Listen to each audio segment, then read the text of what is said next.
অনেক ভুল এই জাতি করে ফেলেছে, আর তোমাদেরকে ভুল করতে দেওয়া হবে না। সেই রকম একটা স্বপ্নের বাংলাদেশ আপনারা চান কিনা? ওই বাংলাদেশটা হবে ইনশাল্লাহ মানবিক বাংলাদেশ।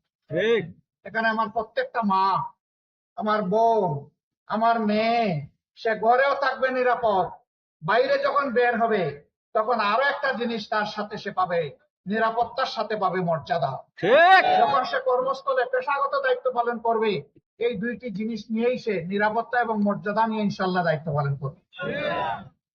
সম্মানিত ভাইয়েরা, যারা সংখ্যালঘু সংখ্যাগুরু বলেন, আমরা এটাতে বিশ্বাস করি, কিন্তু আমরা এটাও চাই না দেশে কোনো পরিবর্তন আসলেই বিভিন্ন ধর্মের ভাইয়েরা একটা বোনেরা একটা আতঙ্কে থাকবেন, এটা আমরা চাই না।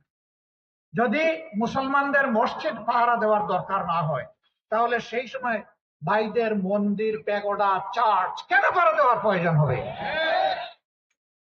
আমরা দেখতে চাই একটা অহিংসার বাংলাদেশ, মিলেমিশে একটা সম্প্রীতির বাংলাদেশ।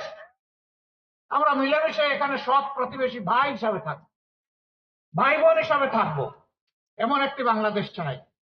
আমি বিভিন্ন ধর্মের ভাইদেরকে বুক খুলে আহ্বান জানাবো, মেহরবানি করে আপনাদের খোলা চোখ দিয়ে, খোলা বিবেক দিয়ে বাংলাদেশ জামাতে ইসলামীকে আপনারা পর্যালোচনা করুন, বিচার করুন। আমি আপনাদেরকে অনুরোধ জানাবো, স্বাধীনতার পর 54 বছর বাংলাদেশের কোন নেতা, কোন কর্মী অন্যায়ভাবে কোথায় আপনাদের কারো একটুখানি জমি দখল করেছে, মেহরবানি করে আমাদেরকে জানিয়ে সাহায্য করুন। কার ইজ্জতের উপরে হাত দিয়েছে, মেহরবানি করে আমাদেরকে জানতে দিন। কার জীবনের উপরে হাত দিয়েছে, আমাদেরকে জানতে দিন। আমরা কথা দিচ্ছি, আমরা ইনশাআল্লাহ তার সুষ্ঠু প্রতিকার করব, ন্যায় বিচার আপনাদেরকে উপহার দেব।